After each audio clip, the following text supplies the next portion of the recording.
করিমগঞ্জে আজ জমকালোভাবে শুরু হলো বরাক ধামাইল উৎসব 2024।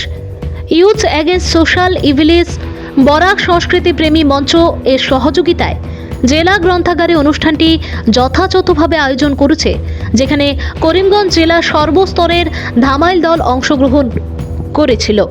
প্রদীপ প্রজ্বলনের মধ্য দিয়ে অনুষ্ঠানের উদ্বোধন করেন সম্মানিত ব্যক্তিবর্গ সমাজসেবক অভিজিৎ দেব লস্কর, রবীন্দ্র দেব, করিমগঞ্জ জেলা কংগ্রেস সভাপতি রজত চক্রবর্তী, অধ্যাপক সঞ্জয় কুমার শীল, নীলাঞ্জন দে, নেতাজি স্পোর্টিং ক্লাবের সম্পাদক দেবাশিস চন্দ্র দেব, প্রধান উপদেষ্টা রসরাজ দাস এবং ইয়াসির কেন্দ্রীয় কমিটির সভাপতি ও আয়োজক কমিটির আহ্বায়ক সঞ্জীব রায়। জমকালো সংঘর্ষের পর বিভিন্ন দলের মধ্যে নৃত্যলয় ডান্স একাডেমি প্রথম, নৃত্য সঙ্গম দ্বিতীয় এবং নূপুর নৃত্যলয় তৃতীয় স্থান অর্জন করে এবং 25/2/2024 তারিখে শিলচরে মেগা ফাইনালে অংশ নেওয়ার জন্য মনোনয়ন পায়। ফাইনালের জন্য আরও দুটি গ্রুপ, উইং ফর ইউথ এবং বিনাপানি ধামাইল গ্রুপকে হোয়াইট কার্ড এন্ট্রিও দেওয়া হয়। ইয়াসি চেঙ্কুরি কমিটির দ্বারা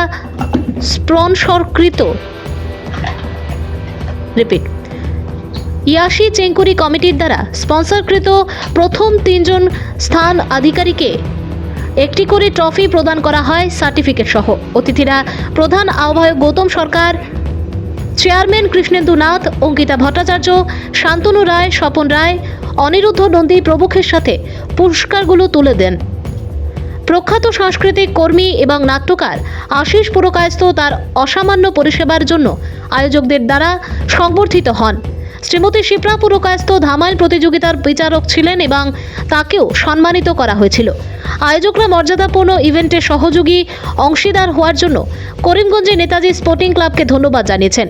বন্দিতা ত্রিবেদী রায় অনুষ্ঠানের উপস্থাপক ছিলেন এবং অনেক গ্ল্যামারের সাথে অনুষ্ঠানটি পরিচালনা করেন। সকল ব্যক্তিরা ধামাইলকে এভাবে প্রচার করার জন্য আয়োজকদের প্রশংসা করেন। মেগা ইভেন্টের পরবর্তী অধ্যায়টি হাইলাকান্দিতে 18/2/2024 রবিবার রবীন্দ্র ভবনে অনুষ্ঠিত হবে। ইউথ এগেন্স্ট সোশ্যাল ইভিলস অর্থাৎ ইয়াসি ও বরাক সাংস্কৃতিক প্রেমী মঞ্চের যৌথ উদ্যোগে এবং করিমগঞ্জ থেকে আমাদেরকে সম্পূর্ণভাবে সাহায্য করেছে নেতাজি স্পোর্টিং ক্লাব। আমরা আজকে ডিস্ট্রিক্ট লাইব্রেরি করিমগঞ্জে ধামাইল উৎসব 2024-এর সূচনা করেছি, যেটা আজকে যেহেতু করিমগঞ্জ হয়েছে, আগামী 18 তারিখ হাইলাকান্দি হবে এবং আগামী 24 ফেব্রুয়ারি শিলচর হবে। এই 3 জায়গা থেকে যারা বিজয়ী হবে, 1st, 2nd, 3rd, 4th, 5th, ওদেরকে নিয়ে 25 ফেব্রুয়ারি আমরা শিলচরে চিলড্রেন্স পার্কে একটা মেগা ফাইনাল করব। আমাদের উদ্দেশ্য হচ্ছে ধামাইলকে প্রমোট করা, আমাদের বরাকের সংস্কৃতি ঐতিহ্যকে এগিয়ে নিয়ে যাওয়া।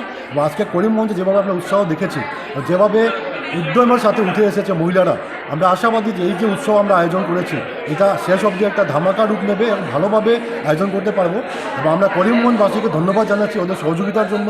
ইয়াসি এবং বরাক সাংস্কৃতিক প্রেমী মঞ্চ এগিয়ে যাচ্ছে যে বরাক লেভেলে করার পরে আগামীতে আরও বড় আকারের কিছু করা যায় কিনা সেদিকে আমরা তাকিয়ে আছি।